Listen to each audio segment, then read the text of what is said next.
大家好，我是曹师傅。前段时间我们不是测评了一款217度的高温吸浆吗？效果呢还可以。今天我们就继续来测评一款老牌子的，那这是他们最新出的，那我们就一起来看一下这个效果怎么样。为了保证这个公平性呢，所以我们今天挑选的机器呢还是同款的机型。手机的故障也是一样的，修好后粉丝顺便还要换一个电池啊，因为这个寿命太低了。所谓的 WiFi 故障就是打开这个开关，它会一直卡在这里，或者是这个开关直接灰色点不开，这类现象我们就称为 WiFi 故障。好了，话不多说，直接开始测评。一屏呢是最新的217，一屏呢是183，138呢我不想评测，我对那个有阴影，好吧？那咱们就直接开始。可以看到这个主板是个一手货，板子呢非常的亮。关于这个修主板，有些朋友在咨询的时候呢，就喜欢问，是不是保证100%修得好每一台啊？我这个人比较实在，我不喜欢吹牛逼，我可以尽100%的努力，但是我绝对做不到100%修好每一台手机。那也是因为我的坦诚，有些客户就以为是我手工不好，不够自信，不敢说100%，结果呢就把机器拿到别人那修了，最后搞了一圈又回到我这里来，然后呢我还是给他修好了。我说这话的意思不是说为了装逼，我的意思是修手机没有哪个师傅不想把手机修好，就好比我吧，一天到晚那个二修机也是整得我脑壳疼，但是有一些修好了，有一些是报废的修不了，剩下一些实在太烂了搞不定。现在之所以愿意把一件事情做到极致，除了有强迫症，更多的是一份责任。你若信我，一手机器大可放心的交给我，你若不信我，我说再多也没用。还有一点，我给部分朋友提一个建议啊，就是说你虽然在我这里咨询的，最后机器呢你拿到别人那里去修了，你既然交给了别人修，那么你就放心的让别人修，你不要机器还在别人那里修，然后你又跑到我这里来咨询，最后把我们的聊天记录截图给别人看，这样真的不好。我就遇到好多，这里呢我统一回复一下，你如果实在要咨询，还是想把手机寄到我这边来维修，那么你就等这个师傅退出来了你再寄给我，不要在维修的途中让人家师傅退单寄给我，这样真的非常不礼貌。再说了，你这个折腾过去折腾过来，最后机器不还是寄给我了吗？好了，关于刚才说的那个情况，我不知道老铁们是否有遇到过，我反正是经常遇到。现在这类呢，我基本是两句我就不回信息了，我确实不知道该说啥呀。本来咱们这行现在就累，也能明白同行之间的苦，机器没修好，饭钱没挣到，更不要说房租了，可谁心里也不好受啊。CPU 的这个打理过程我们就跳过，喜欢看这个过程的可以去翻看曹师傅之前的维修视频。那我说过，无论修多少台都是一样的手工。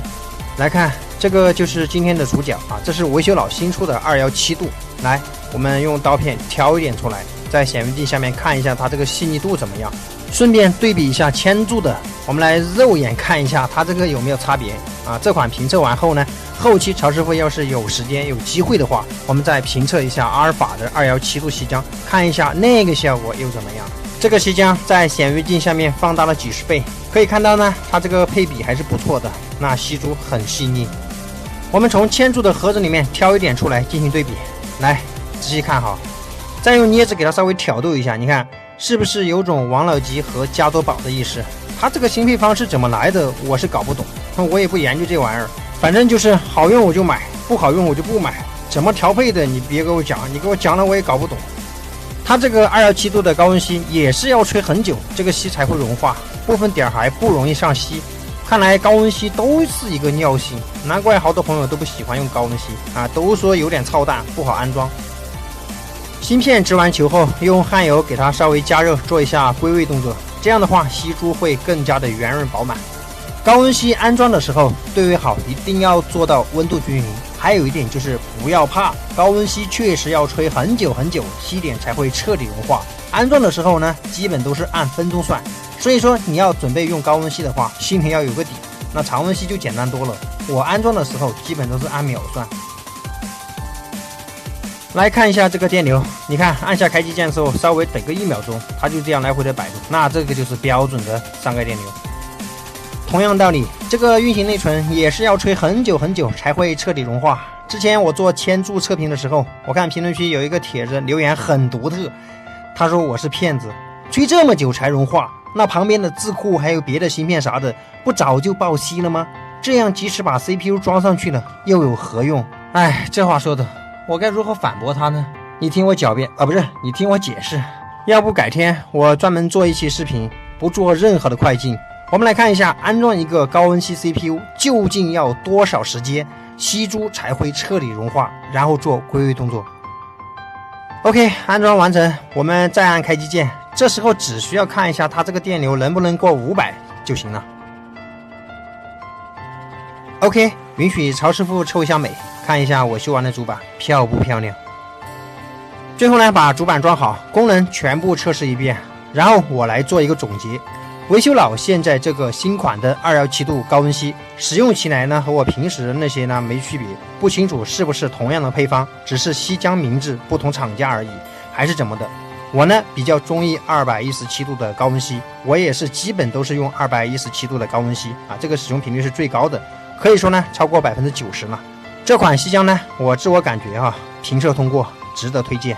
和我一样也喜欢用217度的这个吸浆的老铁呢，可以去尝试一下啊，确实不错。高温吸呢看完了，那我们来看一下它这个183的这个效果又怎么样。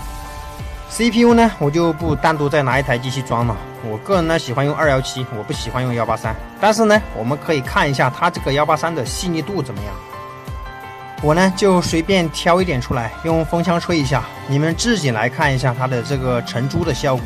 那我觉得这个新款的还是可以的，光泽度比较亮，像是自带了汉堡或者是那种汗油成分一样。总的来说呢，新款的这个值得推荐以前老款的就算了老款的那个呢也是把我给用伤心了。好了，今天的视频呢就到这里了，下期我们来评测一款新上的汉堡，看一下那个效果怎么样。